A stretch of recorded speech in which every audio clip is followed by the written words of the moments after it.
I really like the way this is progressing, and the fact that we're getting to know each other a little bit better, all of us. It's it's great. Well, I want to take time really to congratulate you guys because to go through what you went during this week, it's courageous from the perspective of following and becoming a good person. It's very difficult, and a lot of fatalists will be running away from it because it's not convenient. It's not convenient to complain or taking advantage of the other human being. So a lot of people that are that way, they will hate that course.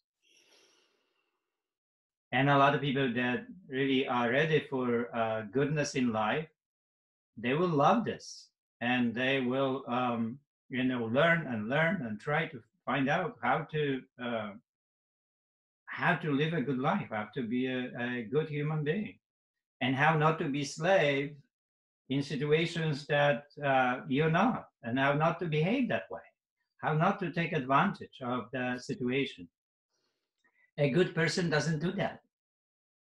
And that it's simply not convenient, and we were raised to be the other way. So you were challenged, you were extremely challenged through this in this week, and that week is really groundbreaking into the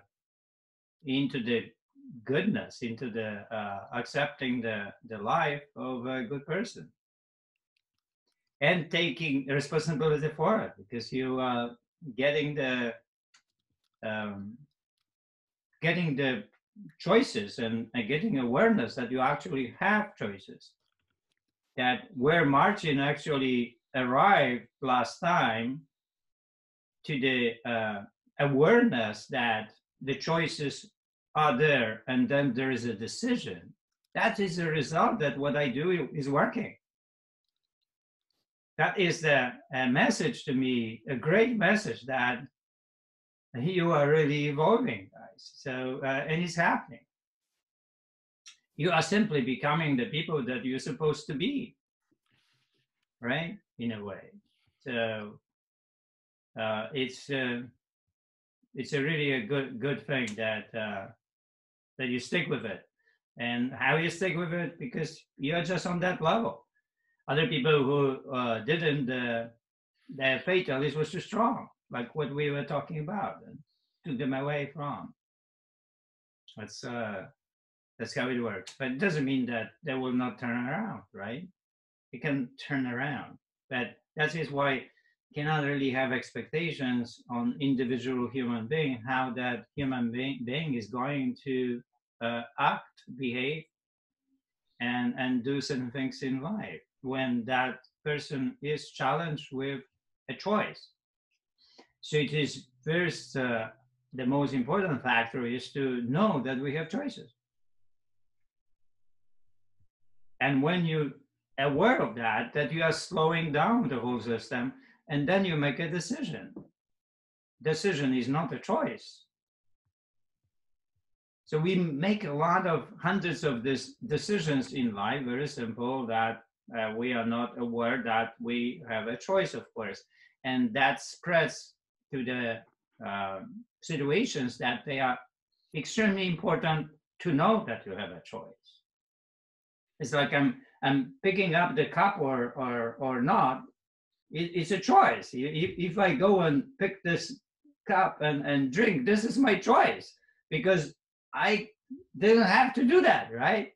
But it's so automatic, and those things happen.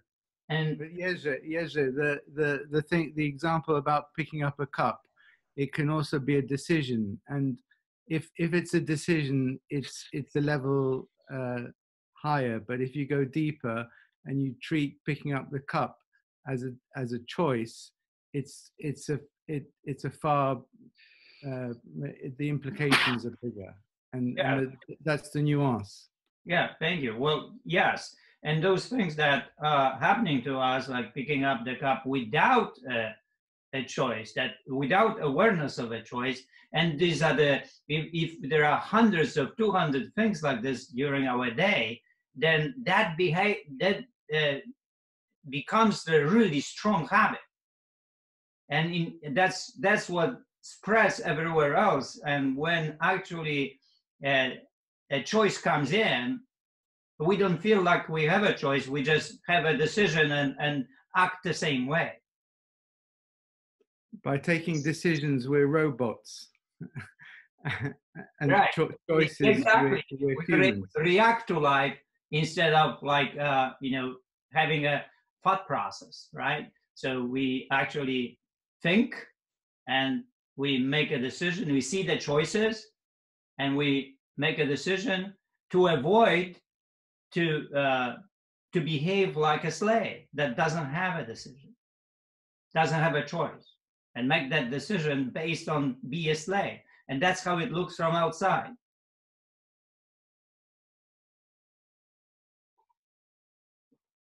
That is why it's so important to write, because in the craft of writing, you are being seen, but also you are being seen when you talk and how you pick up the words, what the words are. And that shows right away whole you for that one that is sensitive to language enough that sees everything backwards. So the whole idea of a master, the master sees somebody that is not as good as the master, but cannot see another master that is better than him. So you can only see backward, but you cannot see forward. That's why it's so important to keep learning in life and keep having mentors in life, because you are evolving, and at the same time, it's happening, and you're developing this sensitivity, this skill of words, and suddenly you start seeing a fatalist somewhere in the past, or somebody that is your friend, and then you didn't see it before because you were on the same level. But now, from the perspective of a master, the one that is more sensitive to words, to language, you can see backward. But you cannot see forward. You cannot see those that are even more sensitive to language. That's why when we get into the mastering rest choices and food choices, we'll take the whole week, for it. Then it will go deeper and deeper into the words and recognizing, that who is speaking. And that is very powerful, because it will help you really to sense who is speaking. It will give you this ability to right away from the words spoken, who is the person? What is the person character? What is the person believe? What is the person thinking? What is the person really doing it? Is the person wants to hurt you or not? You will know from words right away.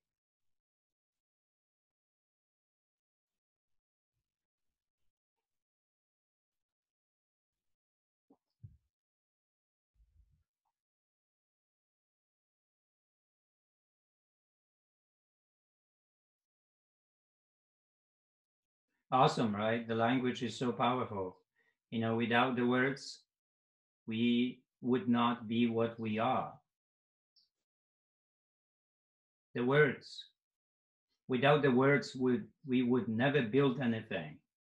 Without the words, we would never be human. Words makes us human. Because of words, we are. We wouldn't have any science, we wouldn't have any education without words. We would be like we were a million years ago without words. Words is everything what the human being is. You remove the words, you remove the human being. That's what happens with dementia. When the person doesn't have memory, then it's gone. We are all the memory. We are all the words that we remember. Without those words, we are not there. It is very interesting distinction, because I was raised as a Catholic, and you know that in Catholicism you have this believing that the God said light, and light happened, and the light was the first thing that happened, right? Light. It was the darkness and light. And I talked this story to somebody who was Jewish, and he said, you know what? In Judaism, we went a little bit backward with that. And I said, well, how was it? And he said, well, we say that the first thing was the word light, not the light.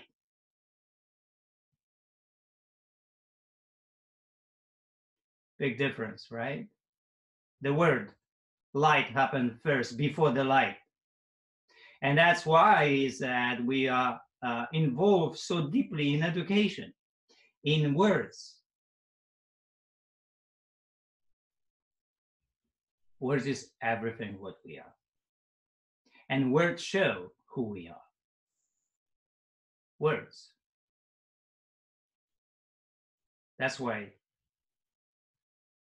it's so important, to explore how we say what we say, what our beliefs are, and make a connection between the words and our behavior, our believing, our thinking, our understanding, our feelings.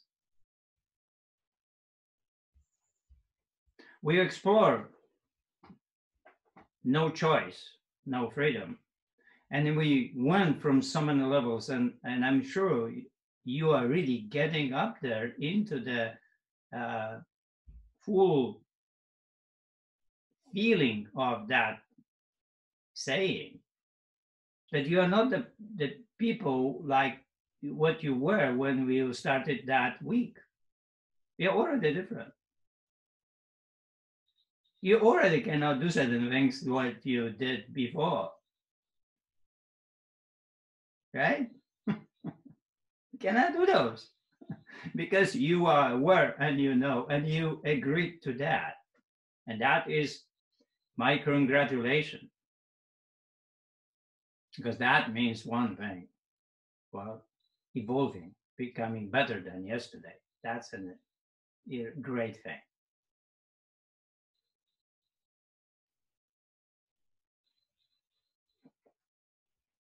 And you can see maybe a little bit why I'm taking so much time for this. That if I don't take so much time, you will not be able to go so deep into this from different perspective that you will not, that saying is not going to happen the way of your living. But in order to really embrace the whole thing, it has to happen. Otherwise, nothing happens. Otherwise, this is entertainment. If we don't get deep enough into, we are entertaining each other. I can entertain you a lot, right? But as I said, no entertainment. I don't have time on entertainment. I have time when I go to movies sometimes or have fun with friends to, go for a dinner, but even if we have dinner, we have always like a discussion, right? It's never really a discussion about nothing. It's always discussion about something that is at stake, whether it's in the world or in our life and so on. But it's certainly always a discussion. And movies can be the same way. You can choose movies that they are very challenging movies from perspective of our feelings and beliefs.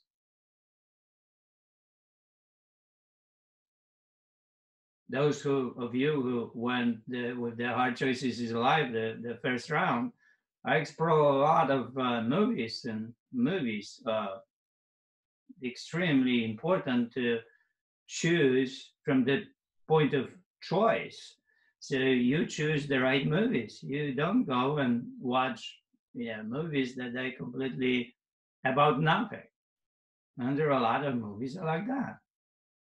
They don't have any value.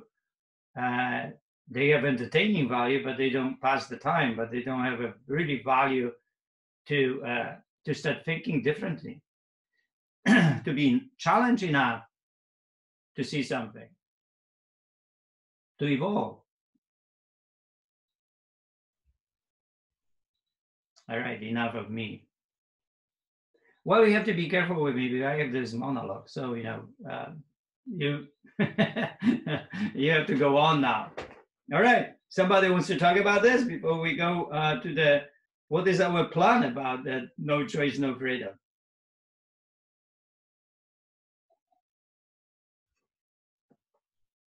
Any comments on what I said?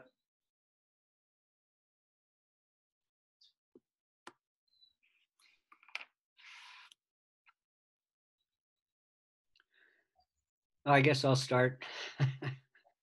I guess the plan is kind of where the rubber hits the road as far as what we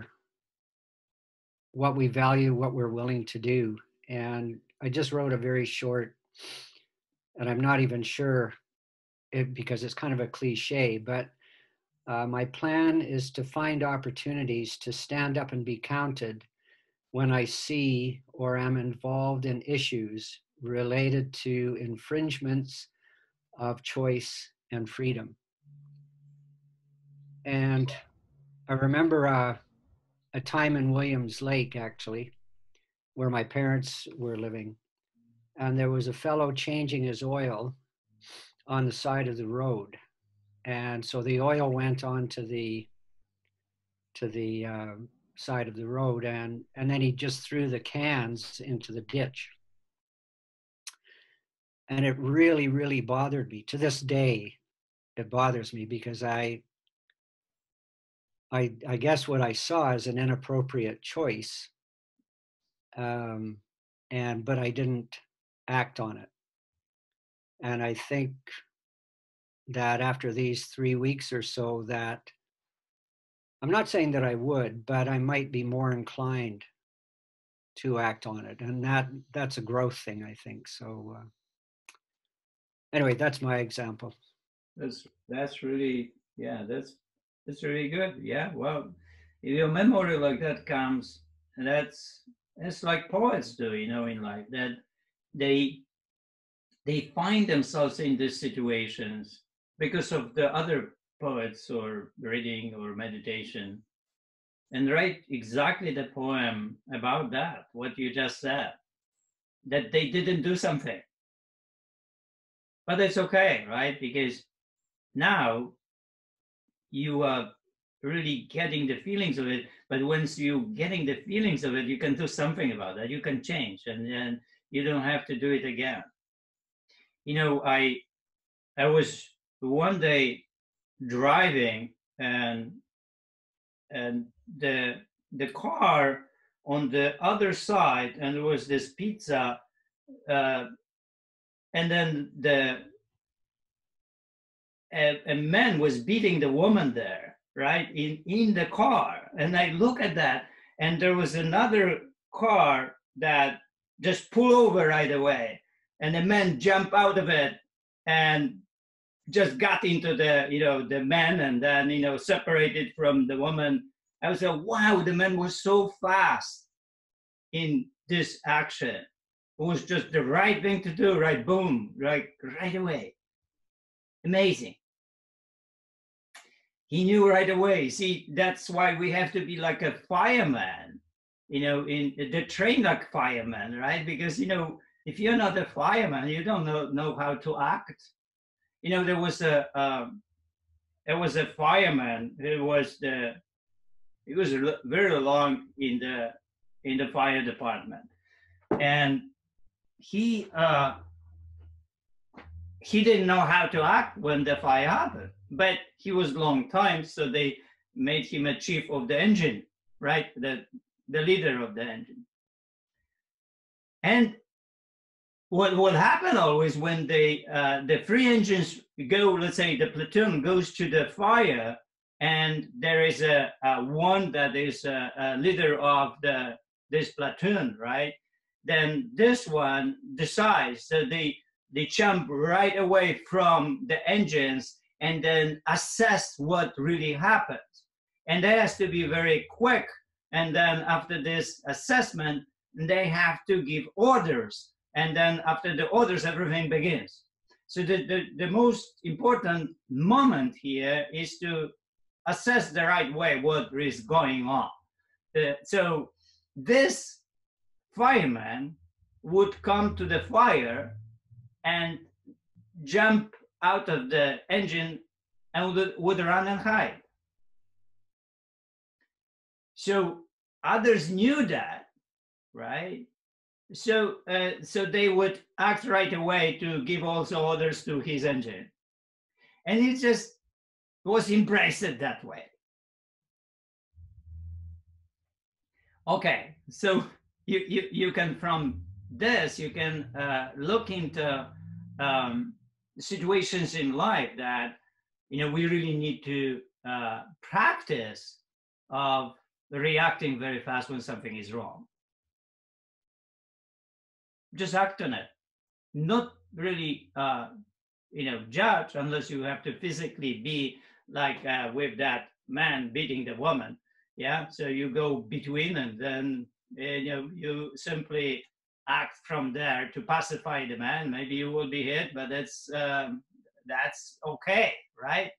It is more important to get into something that is wrong and act on that. And it doesn't matter what is it, really. You don't have to, put anybody down, like with this can. You just can go and pull it out, right?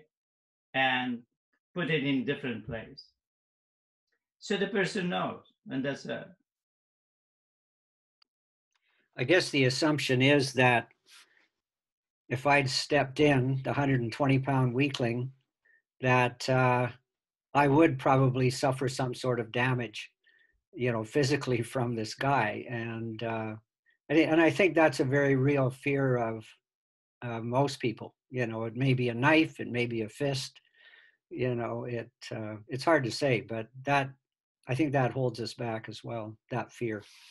Sometimes it is true, sometimes it's not true at all, right? Yeah. So you really don't know, because it can be that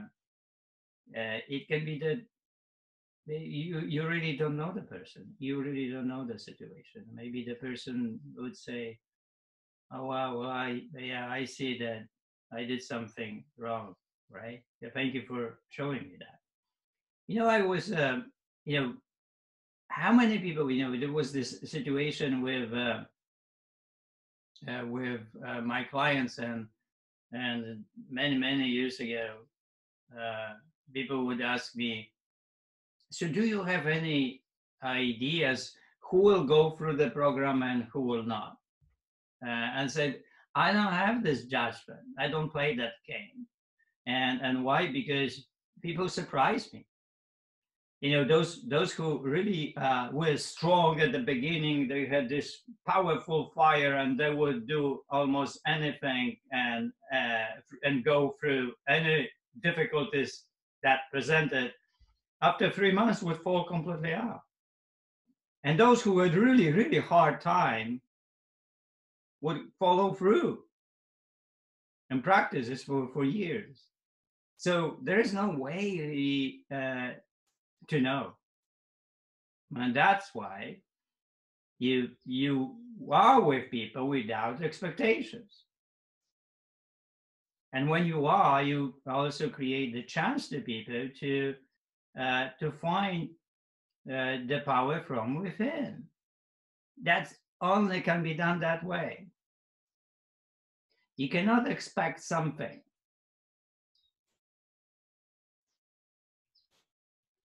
You do something, you see that there's something wrong, you act on it. But you cannot expect that people will be good after. Right? It's strange. You do your thing, and you never really know. We were on this subway in Stockholm, and we were sitting, and on the other side came this Swedish man. He was probably 7 foot, humongous, their head, right? And he was staring at us really in a badly way, right? You could feel, but he was probably 300 pounds build, really powerful. Oh my God, scary, really scary, right? And then we started talking, and then he overheard said, "Where are you from?" And so we were talking about that we escaped from, Poland, and then, about that. And then he said, and he started crying. And he started crying. And he was, talking how the places in the world are so much still in pain. And he was talking about Africa and other countries. It's just like, wow, right? You just cannot judge the human being by, you have to somehow pass what you see. And it's really hard on us to pass what we see, but we need to practice that. Good plan. Plan of, developing sensitivity, right? Plan of practice. So you have to really stop yourself. You have to have like a day, like 5 minutes meditation on daily basis that you will monitor your choices. Like 5 minutes, everything what happens, you will practice knowing that it is your choice. Even when you want to drink, you say, I want to drink, I have a choice to drink or not. Okay? I'm choosing to drink.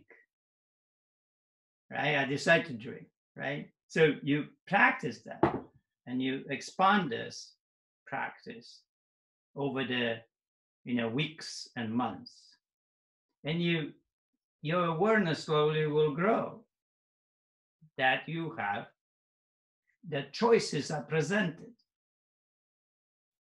not just the decision, like Martin said,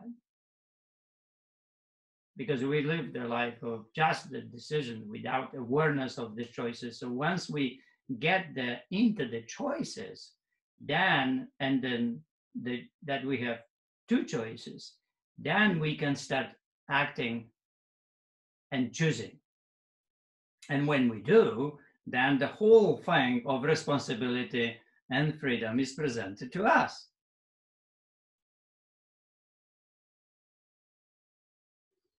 Anybody else wrote something?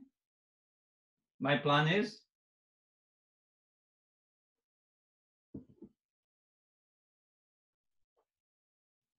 Yeah, I'll share mine. Mine was specific to Happy Body, and it had a lot to do with watching my mother go through disease and then die, where she stopped having a choice and then lost her freedom. And so I plan to prevent no choice, no freedom with respect to health and vitality by logging what I eat every day for 2 weeks, including the times, and by doing 30 minutes of Happy Body daily. Document all my current stats. After 2 weeks, review my data and determine the next step. I plan to monitor over the next year and send Jerzy a report April 25th, 2021. If he responds, great. If not, it doesn't matter, because I will know. Fantastic. Awesome. Well, there is a plan. And then in your plan, you just write about what is my choice here. And then I chose this. So whenever you do with the Happy Body, let's say my choices are eating every 3 hours or not. I choose eating every 3 hours. So it's not coming from the Happy Body. Right? It's coming from you. Yes. So when you really claim something, it's your choice. Once you make it your choice, you become that. And nobody will take you away from it because it's you. It's not anymore something that was projected on you. Now, you had a choice. You took the choice. You decided, I will eat every 3 hours. It's good for me. I don't have to, but it is my choice.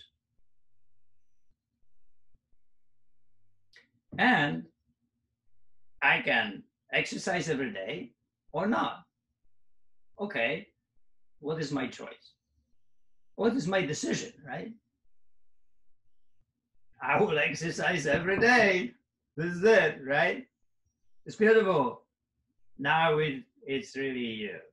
Now it's not Jersey. Now it's not the happy body. Now it's you. Now it's really you. And that, I always imagine a stranger in the world that does the happy body. You embrace the happy body, you become it. It's your decision. That's why it's a self-coaching, and that's why transparency in the happy body is, so you could develop this independence because of it, because of embracing it and making your own decisions. And that's why it's so challenging, extremely challenging, because we have to become these people that they are aware that we have choices, and then they are aware that we make decisions, and then they are okay with no complaint, and they are okay with no blame, they are okay with not taking advantage of anybody, and they are okay with not playing the game of a slave if they don't have to, right?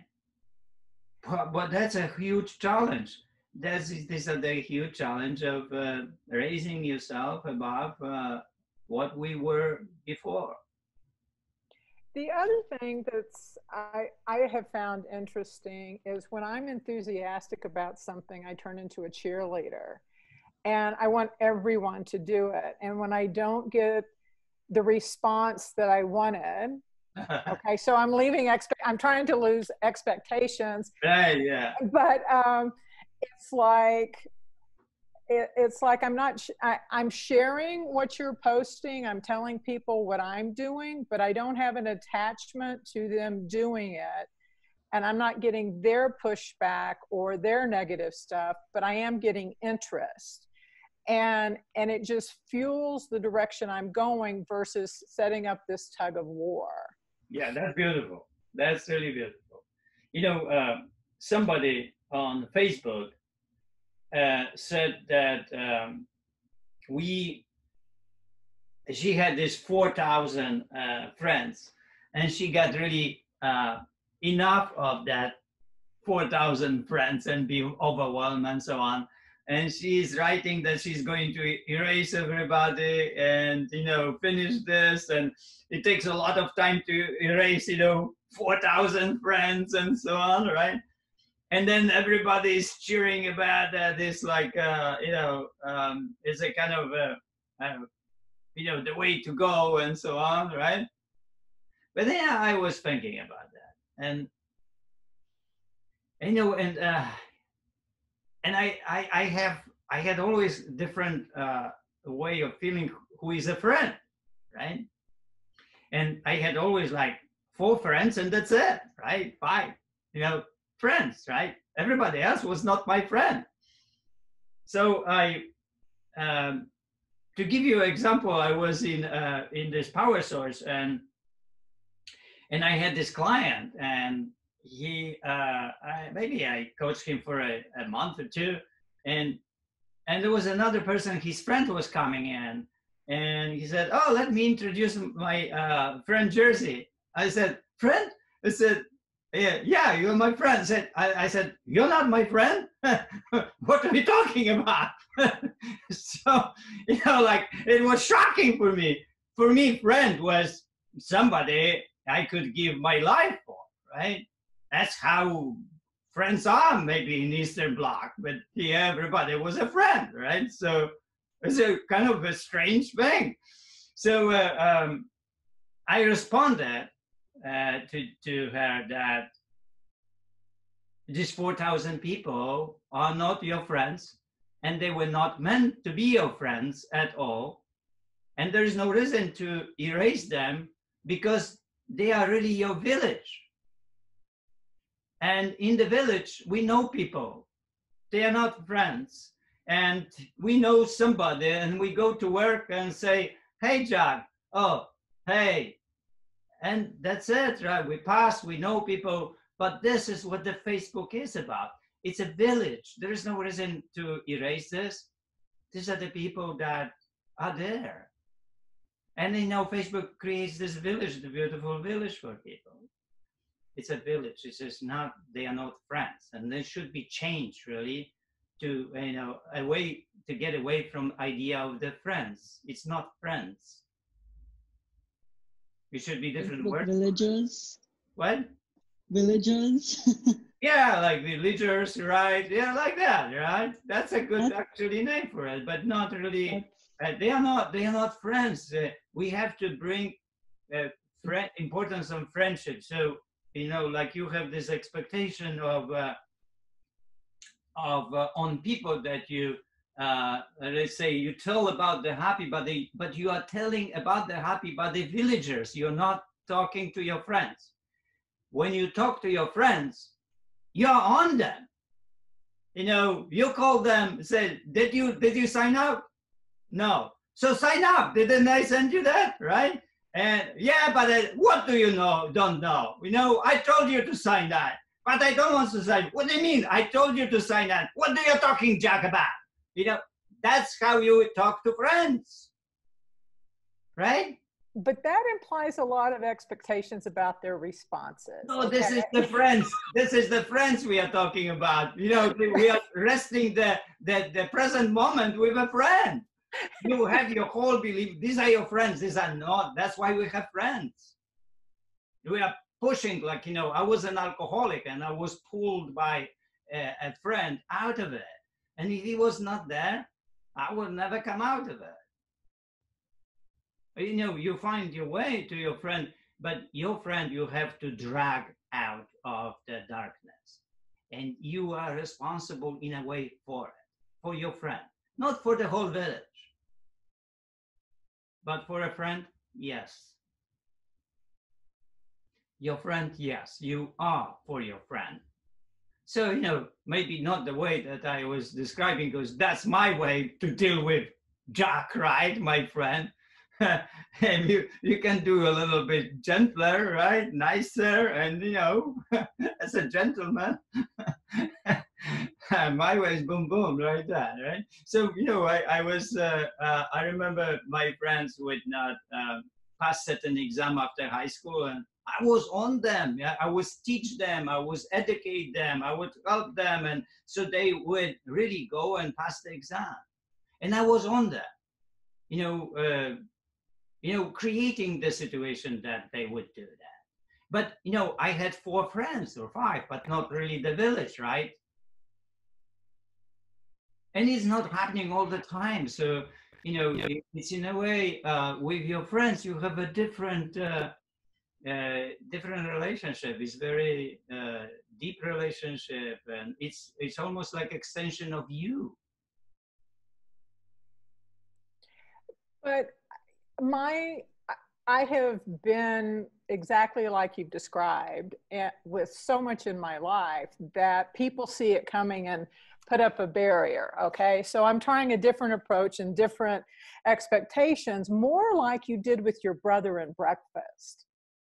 Okay, where well, I didn't have the expectation, you see. That's right. That's right. No expectation, even though when you are really on your friends, you don't have to have expectations that they actually do it or not. More important is just to do certain way, right? But you know, whether they do it or not, it's not up to you. So you don't have expectations, even with your close friends. Yeah. Okay. But you are doing it, right? And if they don't do it, fine. They do it, fine. Like a Stoic, right? Here, you cannot really control to the end your friend, really. but you can do, what you think can be done in order to drag that friend out of where the friend is. But whether it happens or not, we need to drop that to be healthier, right? It's also like the reverse, right? Because we are choosing to convince. It's also their choice to make at the end of the day, right? Yes, because you would violate the idea of that freedom, right?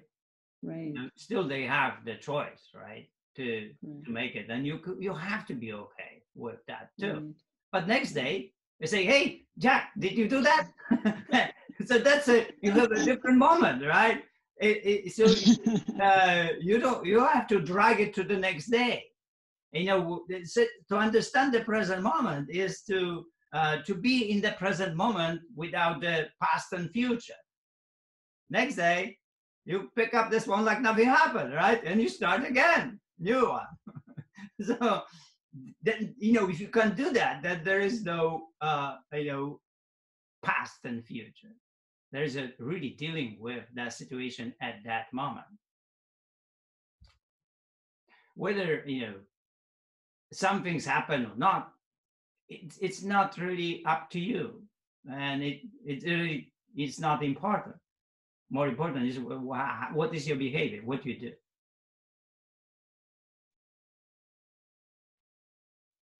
Anyone else want to say something about my plan is?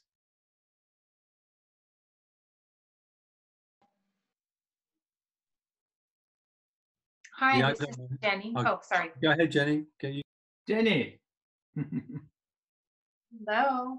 So I had my plans. First of all, I do not put any effort in my choices. Like I've realized that this past week, the effort is missing. And when I am very much letting things happen to me in that reactory phase that we've talked about, it's become so obvious to me. And in this period of time where we're all in our homes, the one thing that's come to mind is there's a young gentleman just down the road who's training to, he's been accepted to a Navy SEAL program.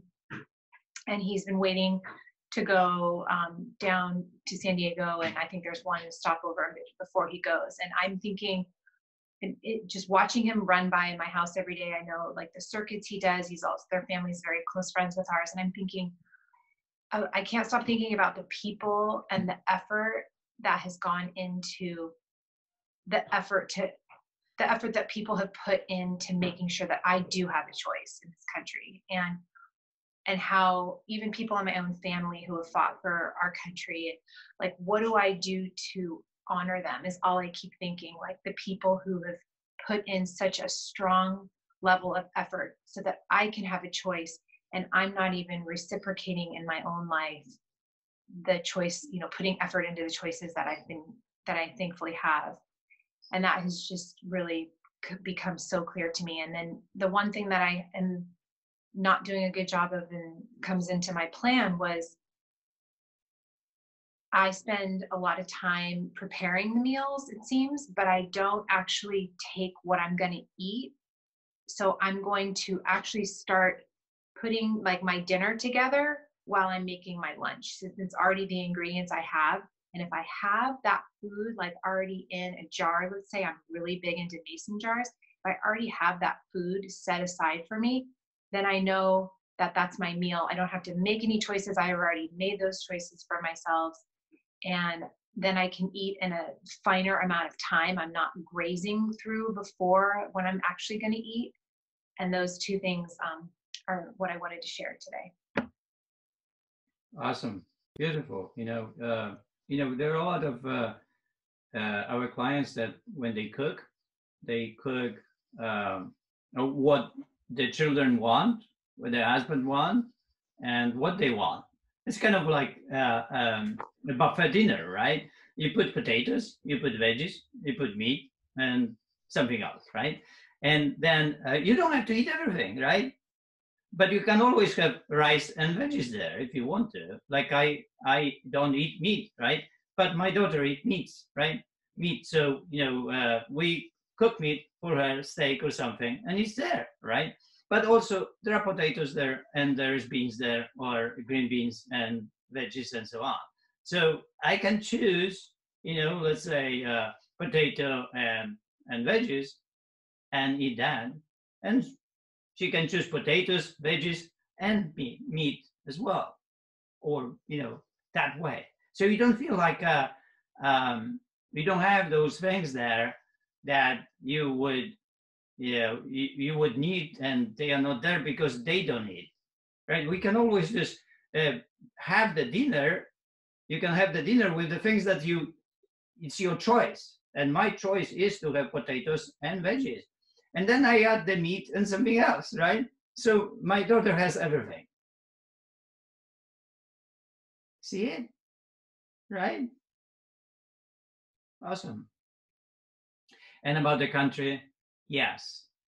We really have the country that was built for independence, for freedom, and people love America because of that. And then whenever you go outside, it's not simply like that. And we feel better here than anywhere else. I had this client in LA that he had 4 friends in England. And he said, England is, in a way free there too, right?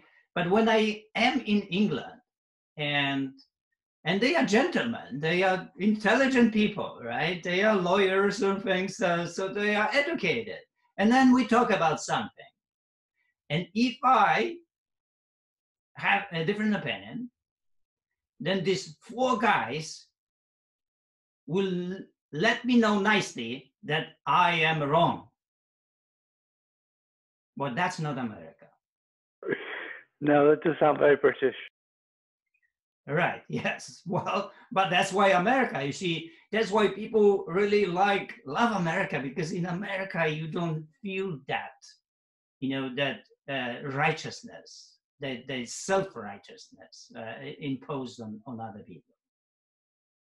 And, and that is a living that you really don't have anywhere else. You can go to a different country and they tell you right away how to raise your child, even though they show it 2 minutes ago. We experienced that, right? So it's this imposed self-righteous. It's everywhere, and then we are really living in a country that people fought for this kind of living with choices, with the responsibility, with the freedom, with independence. And you have to fight for it too. Everybody has to fight for it. And we are fighting to become the person that has choices and is not a beggar and doesn't act like a beggar. Doesn't act like with complaining all the time and blaming others for your own situation. You really go into your life and you start building up there from that what it is.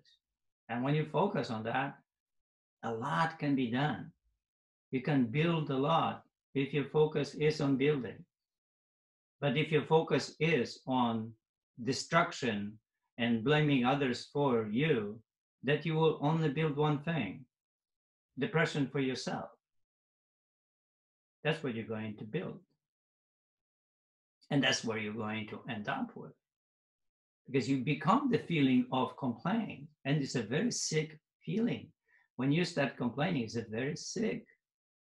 It's a negative feeling. It's not different than to be angry or blaming. It's very negative. It destroys our emotional health. But if you focus on plan, like Jenny said, and you start having those plans, they are very constructive. They are very building. We right away feel good about that. One day passes and then we feel good about them. This is just like something that, you know, is about doing something what is right, what is good for others, for yourself. It's very contagious. It spreads. Goodness spreads. It's contagious. But you have to engage it. You have to do it 1 day, 2 days, and it becomes really contagious. You like it. You feel good with it.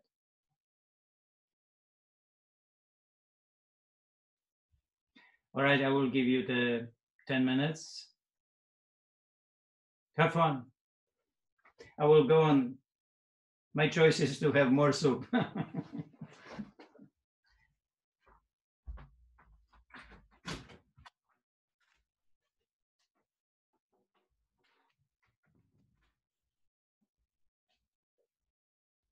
Hi, can you hear me?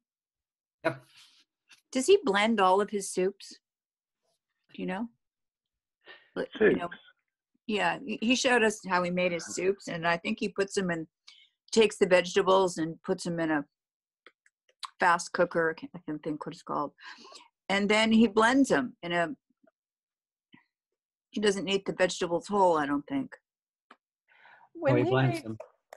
when he made soup the first time, I thought he had just a hand device, like an old-timey potato masher, where he just chunked it No, up. I think he was in the Vitamix and he was smashing it down with the thing that I lost. Oh, It goes in Yeah, the top. yeah. okay. The Vitamix Okay. is really good for making soups. It Yeah. actually heats it up as you blend it, which I still don't understand, but that's what it does. It's amazing. Yeah. But I just use a stick blender and it works great in the pot. Yeah, I don't have one of those. Yeah. Instapot. Yeah. Can I ask something Sorry, about go on, this, Lee. quite a few times Jersey talked about America being a place where it's, you know, it's so free and so much choice. And I in many cases, I think that's got to be true, and it is a country that many of us look up to. But I lived there, and I went to George Washington University when I was 20, 21.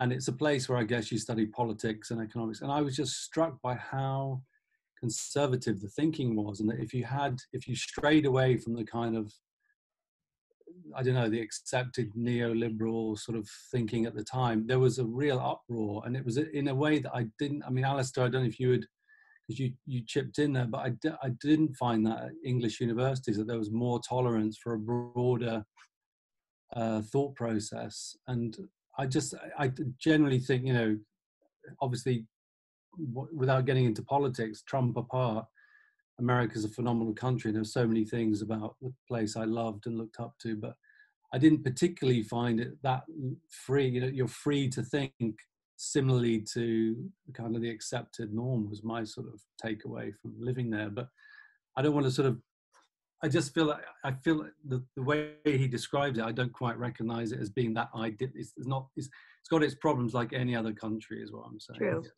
But I don't know if anybody is taking because I had that experience. I was just shocked when I was at George Washington how if anybody strayed into a sort of a socialist thought, they'd get shut down. And it was like, you know, stick to the kind of capitalist kind of ideal. Yeah. And I was shocked by that, really, because we're at university. It's the place to explore different, you know, thought. So Yeah, Lee. When I commented, I was actually commenting more about the politeness of the of the British approach, rather than saying that somebody's wrong. I mean, I haven't had the opportunity to live in America. I have visited, and I have friends. Yeah, I'm going to use my definition of friends rather than another definition. And I think I agree with what you're saying in that, yes, from my experience, there's a lot of great stuff, and people like Jersey, for example, has good reason to say very positive things about America overall. I would say in the UK, then it's a little bit lower key, but there is actually quite a lot of freedom and tolerance overall.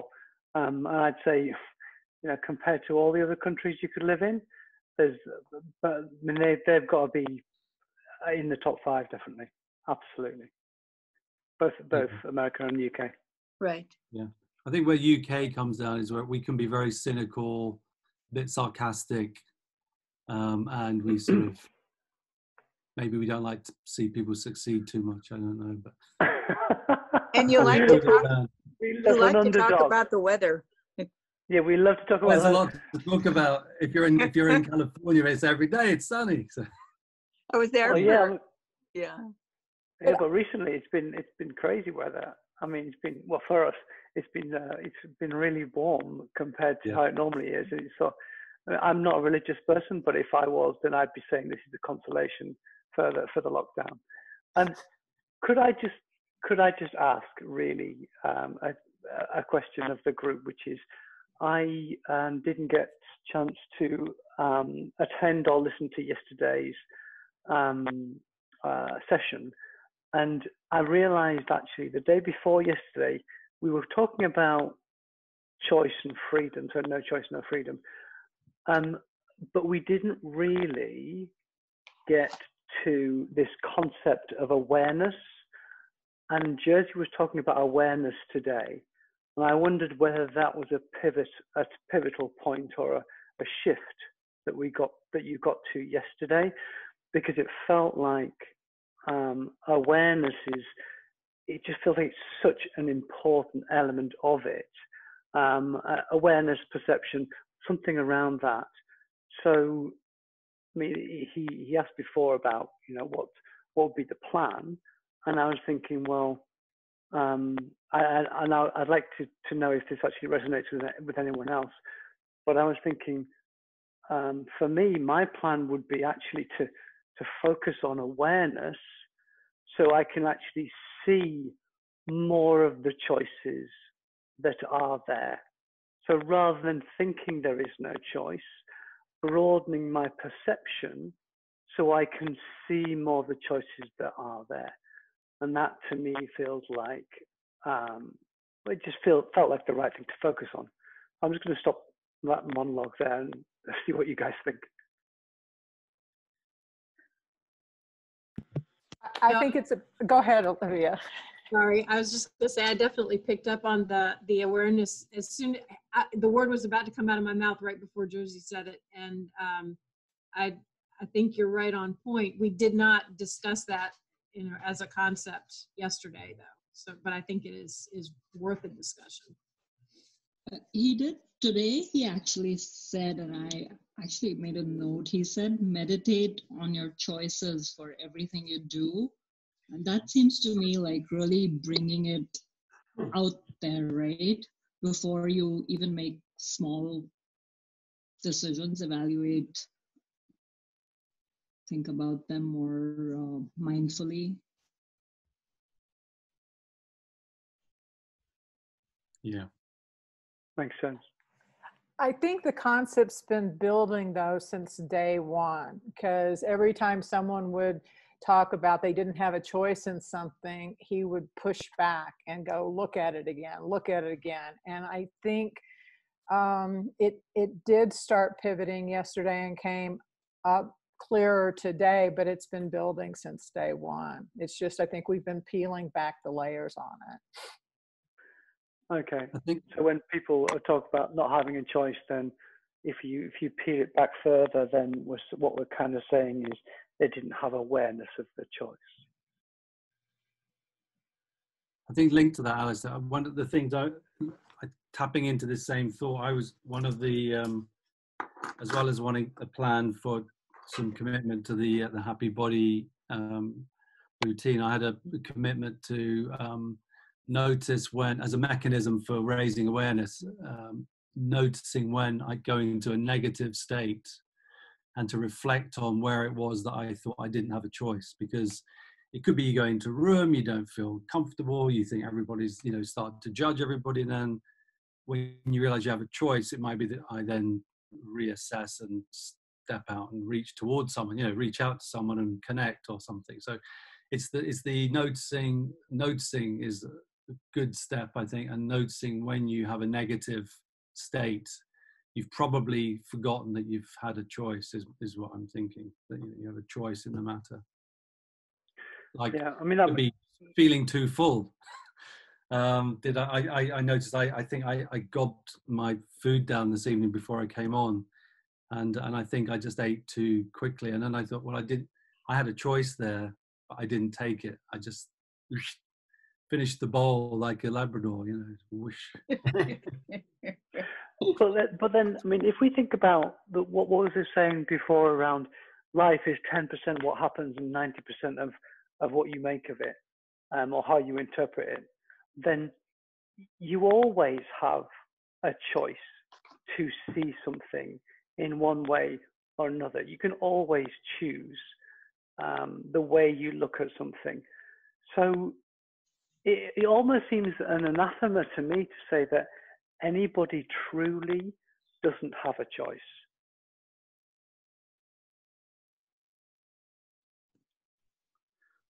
So I love that last thought that you were saying. The thing, we can't know what we don't know, right? So we're always going to be up against this. I was not aware, right? And so Lee, when you said, what's the mechanism for raising awareness, right? I think I got from Jersey that if we are in a destructive mindset, our awareness is going to be completely limited. And so the prerequisite for having this seeing better options, or seeing that we actually have options, comes before seeing those options, right? So what do we have to do? Do we have to decide something else, decide to be in pursuit of what we want, not what we expect, for example? Yeah, I think that's a fantastic point. And it feels like one of the things to focus on really is keeping our minds in a positive state so that we are more perceptive to the choices that are there. Because as soon as the mind is in fear, it shuts down and just stops perceiving. Yeah.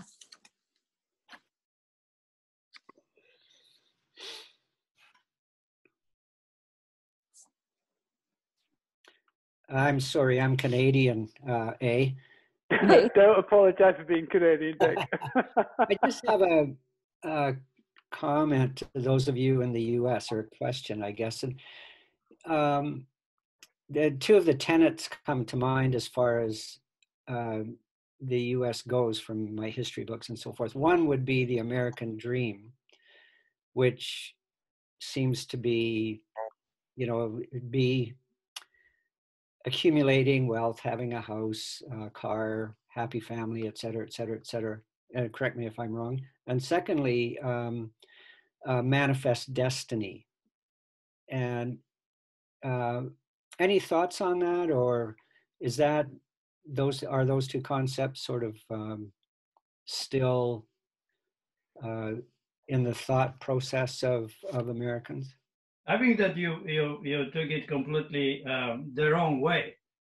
The American dream is completely different thing. That American dream is that you are given the choices to yourself, and you can make your life the way that you want to make it, and that is the dream. The dream is that it is up to you, and that is the dream. It doesn't matter where is it going. But the dream is that you are left alone, and you are taking everything what you are making, and from that you are responsible, of course. But in this way you can progress. If you are really what you are, and you are left alone, you actually can do it, and that's American dream. American dream is not to have a car and a house. So that is just only results of some American dreams, right? American dream is a bigger really issue. It's an issue of freedom, issue of independence, issue of that you are in the world left alone. I'm left alone in America. Finally, I'm left alone. To myself. I was not left alone when I was in Poland, in Germany, in Sweden. I was not left alone. I am left alone. Finally, I'm left alone. As To an myself, American, to myself, right? as And an American, I agree with that. Yeah. right? As an American, I agree with what you're saying. Yeah. Yeah, well, you know, I'm an immigrant, so you know, for me, the feeling of what is America about is really strong, right?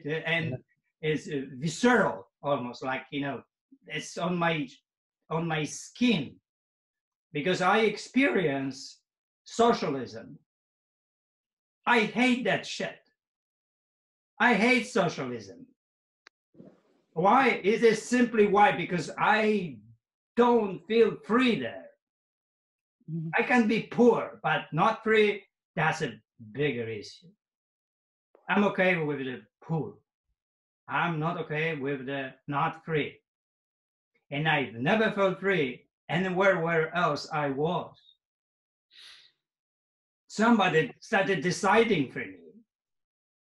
Of course, we have, you know, decision on top of us here, but the least decisions that there is in the world is here, still in America. And we fight for this kind of living. We love it. That's why we are here. The dream is not about being rich. It's, you know, it's like Stoics. They don't care whether they're rich or not. They have prefer, but it doesn't affect them at all, right? To be ill or not, you cannot control that. So it really doesn't matter.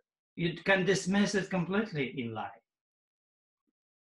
But the virtues are important. If you live in a country that is really hard to live because people decide for you, then you don't feel free. You don't feel it is your way. In America, you can find your way. Yeah, okay. You really can find what is your way.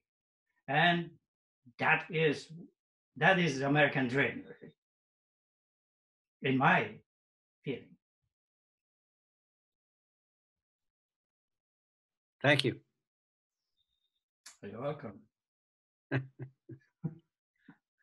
You know, socialism is comfortable, right? Yeah. Yeah. From this physical point of view, it's comfortable. But the feeling of independence, you know, you give your freedom for security. That's what happens in socialistic countries. Mm-hmm. You have to give something to receive something. So if you give away your freedom to be the part of the group, that's what you get. You get the situation where a group kind of decides for you. I don't remember how Viktor Frankl called that, but I remember he was talking about it.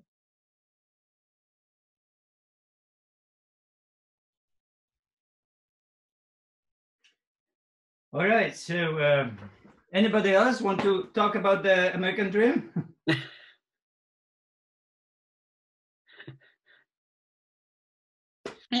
I just would like to add to that also as an immigrant, I think the American dream is different for Americans and for immigrants. I feel like it's much more aspirational, you know, when you're coming from a middle class family, being raised in India, where, you know, you're told that, oh, your goal is to have a better life. And this is a great country to do that. Willing to work hard, it's quite meritocratic in many ways, that, you know, nothing can really stop you. It's, if you're willing to put in the work, chances are you're going to be successful, which is not necessarily the case. At least I can speak to, you know, my home country, India. There's so much classism, there's so much systemic, you know, it's kind of hard if you're born into something to really work towards success. I would say it's a lot easier here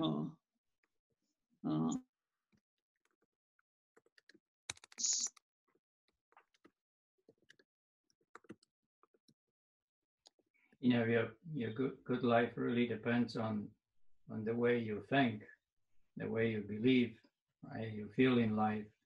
And when you get into this stoic way of living, then it's really, you can be in India, you can be anywhere, right? But you know, the situation with us is that when we when people decide for us how we live life, then it's very difficult for us to operate in some way, to progress in life, to find the way. Like in communism, was almost impossible to progress there, to evolve. It's still, you could be a Stoic in Poland, and you could be in America, right? But then there's this preference that you cannot build, and if you are building, something, you can be against the rules inside. If you want to get better, then you can feel that something you're doing is wrong, or others will tell you that you're doing something wrong. Yeah, you can be in this kind of environment. So feeling actually everywhere around, to have that feeling that people are, that people love independence, love freedom, all people, we create this possibility of respecting people. I think that you said the classes, I respect my gardener and my cleaner comes, and I talk to her like to a human being. And I learned that in America. For me, every human being has the same value. There's no a better value. Another human being doesn't have a more value. There's no such thing as more value. So it helped me. It helped me to become the person that I have the same discussions with everyone around, in spite of what is the profession. Viktor Frankl here, he had the saying that by the profession, we don't, the profession that we do doesn't contribute to the meaning of our life. It really doesn't matter what our profession is, but how we do that profession, that's how we put the meaning into it. And he gave the example of nurses. One nurse comes into the room and says, okay, I will have the injections, turn over, it will be very painful today, ha, right? And it gives you the injections. The other one comes into the room and says, well, Mr. Jackson, good morning, how are you today? Oh, I'm sure it was a very nice dream. Well, okay, I have these injections. I know it's a little bit painful, but today it will be really like a little sting. Okay, let's do it. Could you please turn over? I will help you a little bit. Receive this gentle, this helpful. That is how we put the meaning into the world and into our life. How we do our work, not what we do. And in America, you really can get this. And this, I got it here. I really got that feeling that everyone is equal, really. It really doesn't matter what people do and how people are. And gave me that possibility of developing conversation and respecting people, no matter what they do in life. And it's a beautiful thing. And when people have it here, they have it, but a lot of people don't have it. And that American dream has this thing, that people are like that. You know, the chapter 5, actually, I look and the chapter 6 in the I Got This book. Chapter 6 that you're going to read starts with Thomas Jefferson's quote about knowing. Do you want to know who you are? Don't ask. Act. Action will delineate and define you.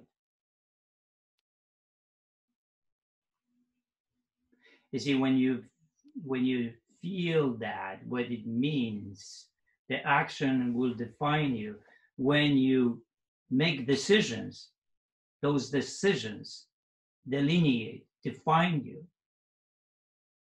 That is why it's so important to know that you have choices before, be aware of it, right?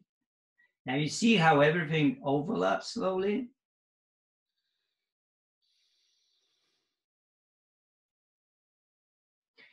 The mind broadens and start really seeing the wisdoms everywhere, kind of coming to the same really place. A lot of times, a lot of the same things I said in a different way. But if you make connections, wow, that's really very powerful, because you get development of imagination and ability to communicate between different proverbs and between different sayings, different writings, and you start seeing the meaning of it.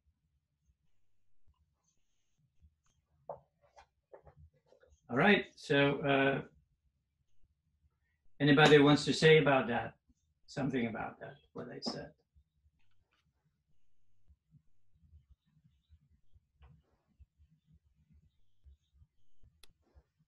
Jersey, what you were saying about the same messages coming from different directions, or different messages basically saying the same thing. It feels like that is, well, it feels like it's very true, and also it feels like it's something that we're seeing more and more. An example of that would be the advances in biology or current research, understanding the brain functioning better. It helps us then to basically say some of the same things that were said thousands of years ago with Buddhism, for example. It's fascinating that the modern science and medicine and such like is really reinforcing what we've known as a species for thousands of years. Well, they try to, prove what we are, but they learn from, they learn what we are, but they don't contribute much to what we are anyway, right? So it's like people learn about weightlifters and study them, and they learn how their body is built, but they learn from people who did that, right? So the scientists usually learn from already what is done, then they just prove it. So it's but it will be, to the end of time, will be really difficult to create a brain of goodness, right? Because that brain of goodness, and no matter what we know, we can only go through MRI and scan a brain of a good man, but that's it, right? But to create a good man, that is the science will never be able to do that, because that is something that is beyond, almost anybody, right? And anything. You cannot take a pill and become a good person. It's not like buying a radio somewhere. Becoming a good person is a pursuit in life. It is plasticity of the brain. It is plasticity of changing believing system. Is capability of getting into the feelings, especially the feelings of wrongdoing, and crying there and sobbing about it and passing that in life. And that's how we become good people. And it's a process of a journey that is not a journey that it is convenient. Becoming a good person is hard. It's a hard choice. I would support that, right? Well, we don't have many people that would support that. But that is the future, and how we get there is hard to imagine. But we are getting there. We are getting these people that they are the people of goodness. And the more we have them, the better we are. But we talked about the people last time, the people of goodness, and why they become the people of goodness. Why we have people that created such a thing in life. Well, we don't have a skill of that, right? But definitely we have people that are that way, and we can be their friends, analyze, or read their books. And there are not many Thich Nhat Hanhs in life. There are not many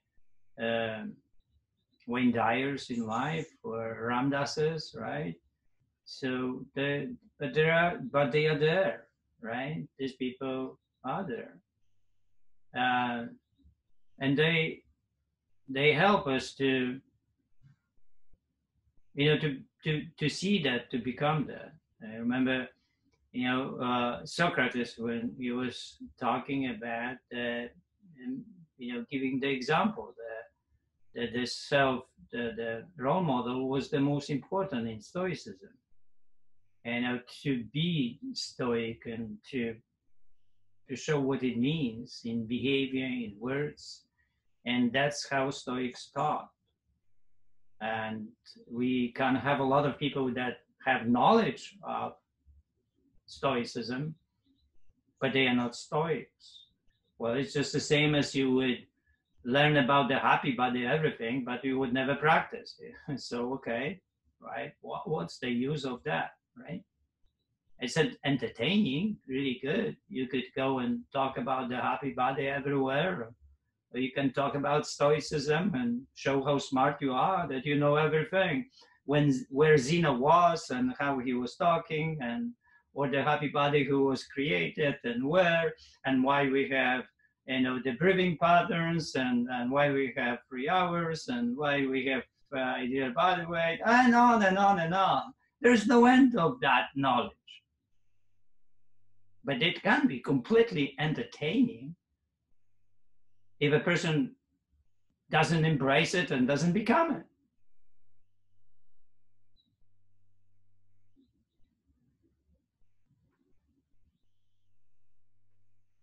That makes sense to me. Interesting, right? Yeah, definitely. Fascinating. Yeah. And then the world was dealing with this situation for thousands of years. And we cannot get stuck with where entertainment or knowledge ends, and knowledge becomes the infatuation and in something that we cannot get away from. And we cannot go into the practice, and we cannot go into becoming something.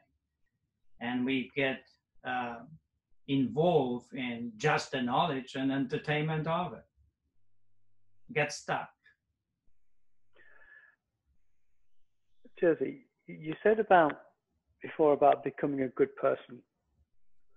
what do you think about the idea? I don't know if this is an assumption, but what do you think about the idea that everybody has to go through the journey for themselves, and therefore every generation has to go through the journey themselves? It's almost like the human race never really kind of gets past the need for each person to evolve individually. We evolve, definitely. You know, the people that our children are not what we were. They are better, and we have a lot of better laws, and we definitely evolve toward a better society. Definitely in America, when you look at 100 years and what we've done in 100 years in this country is amazing. The progress that was done in many directions, that it's beautiful that we actually can change and adapt and evolve, and still we are changing. Still we have a lot of, you know, situations in life that they are not really that we need really people to show us the way. And you know, it changed. You know, human rights in America changed in 100 years so much. So it means that we got better. From slavery to you know, to women rights and gays and you know, sexual harassment. Wow, look at that. We really change. We adapt. We make changes. And we have people that fight for those changes. And we change. And we become good people because of it, better people. Well, becoming a good human being is a process, like you said. It can take whole life. Oh, well, that's why Stoic, that they have the idea to become this perfect Stoic, but perfect Stoic is like becoming a Jesus or Buddha, right? You're on that way or that direction. That's why, you know, the Zen saying is, you go forward, you do right things, and you die. You go backward, you do wrong things, and you die. Well, punchline is, why not to go forward? What is good? And that is, we debate with that, and what is good, and whether to do it or not, for thousands of years. Because it's simply the habit of society. Like habits, you know, of the societies now, that they don't have independence, let's say, in the country. They give the freedom to be safe, right? They give the freedom to being cared for.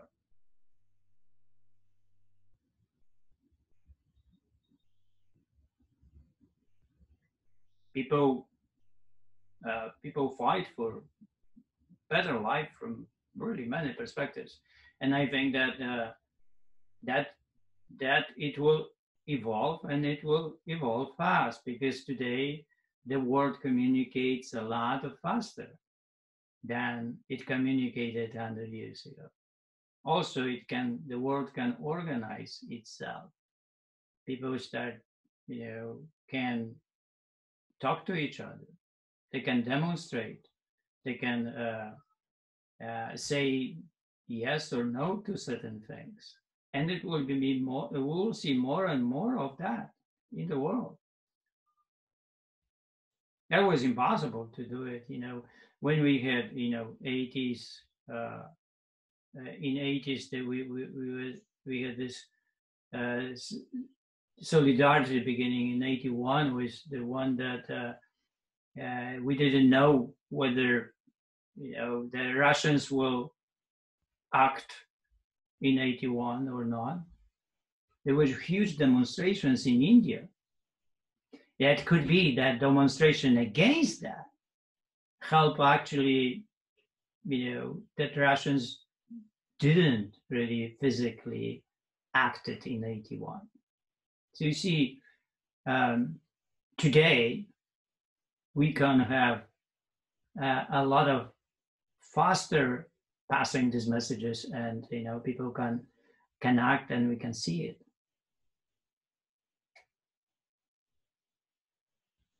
We are getting better, definitely. And we are building a better world, definitely. There are certain things, of course, that we need to change, and we will be changing. People generally are good people. And everybody in the world wants to live a good life. So when you look back into your own life, you really have to say that it's perfect. The past is perfect to your capabilities. If really you could do better, you would. You need to believe in that. And if you believe in that, then you can make peace with the past. And in the present, you can start acting and creating better tomorrow or better past, different past. Are you saying that it's important to have compassion for your past self? Well, in a way, yes. Compassion is something that if you have true compassion, then you can forgive yourself, completely, right? Forgive, but from my perspective is that logically you couldn't do better. If you could do better yesterday, you would, but you just couldn't. We operate on our best capabilities on a daily basis. So from a logical point of view, you couldn't do better, your mother couldn't do better, and the person that committed crime couldn't do better.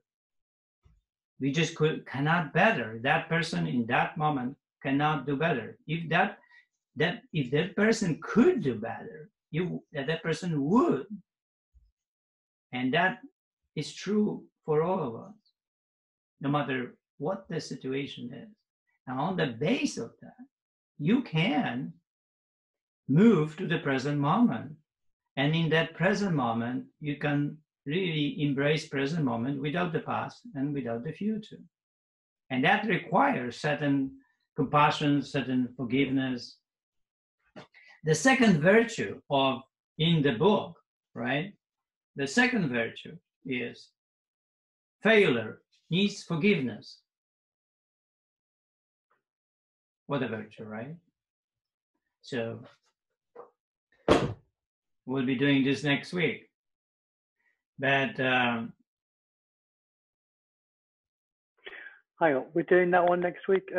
Is it a Happy Body Week next week, or is it a Hard Choices Week next week? Oh no, it's in the. Next time when we do the Hard Choices round 3, gotcha. Not this Monday, but following Monday, we'll be doing the virtue failure needs forgiveness, and we'll go with that one, right? But it's just we talk about the past and present and expectations and feeling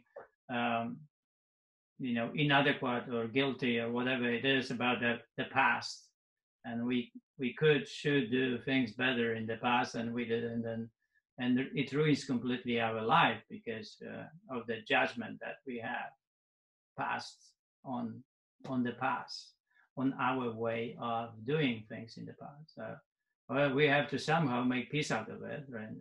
It can happen because we can have compassion, or it can happen because we change our believing about how we deal with the past.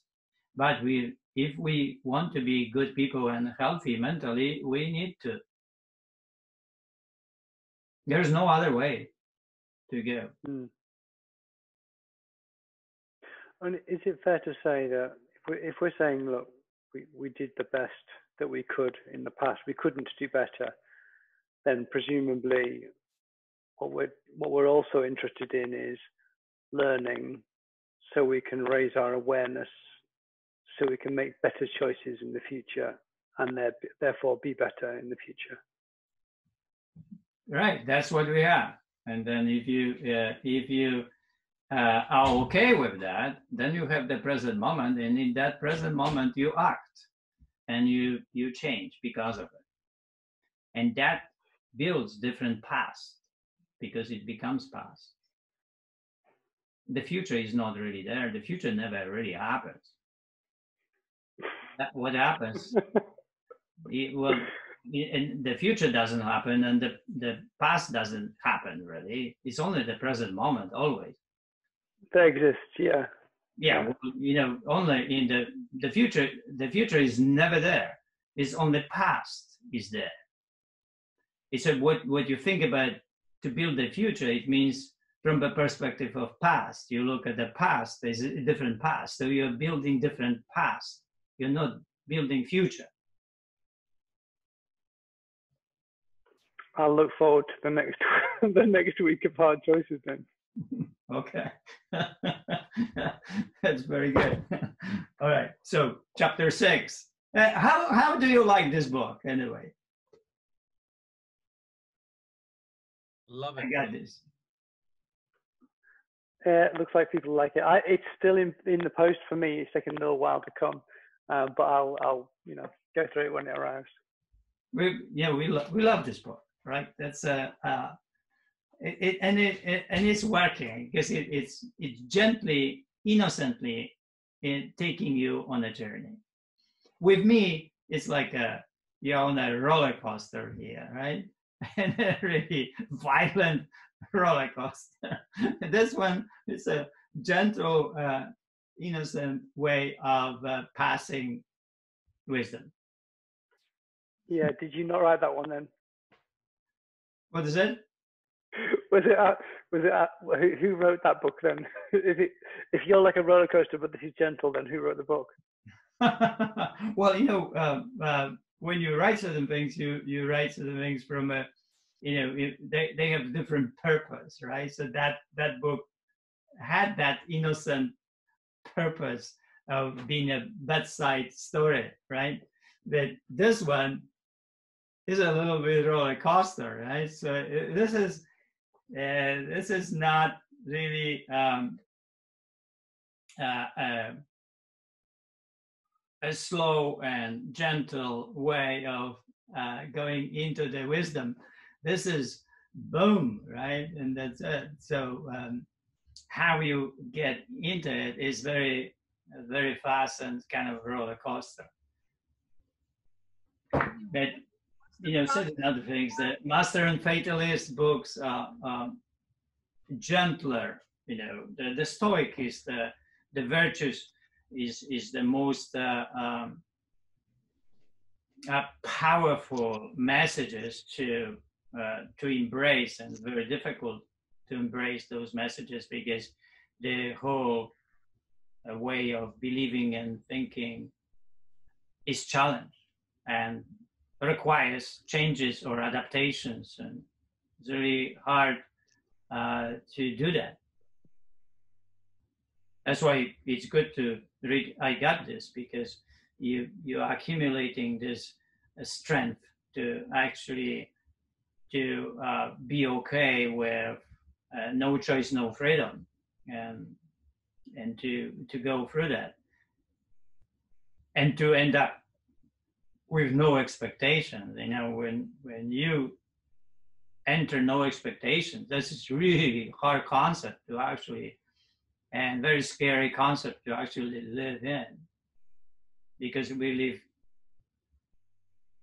the life of so much expectation everywhere.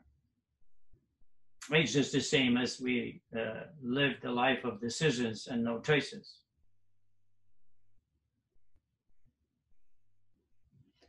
All right, anyone wants to add something? So this is the time. One more thing. Tomorrow we'll have a party. We celebrate, you and you surviving, no, evolving within this program. Yeah, we're not using surviving anymore. That's illegal. So we are going to have it. We're going to have it, and then we'll have it at 12:30. So I get ready with tea and with a bar or whatever you have, and make it your time for the snack. 12:30, we celebrate. Evolution party. Yeah. Right. Do you have a writing prompt for tomorrow?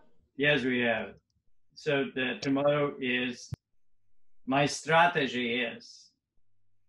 So Jenny, had a plan, right? And her plan was to with the food, and then the plan is something big, but the strategy is to make certain tactical moves, how to make it happen. And once you make it happen, you change strategies.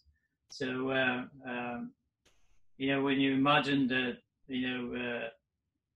something that we have a plan, let's say to work out at 6 a.m., but we have a strategy actually how to wake up at 6 a.m. and make it happen, right?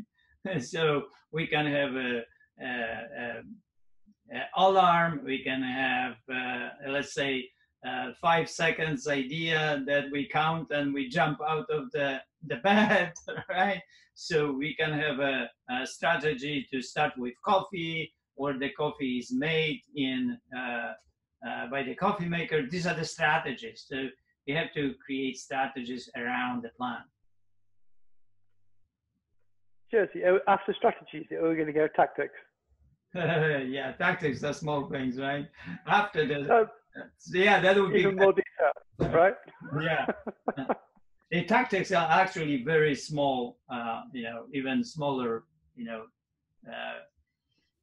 ways of getting into to make the plan a reality, yeah, to manifest the plan.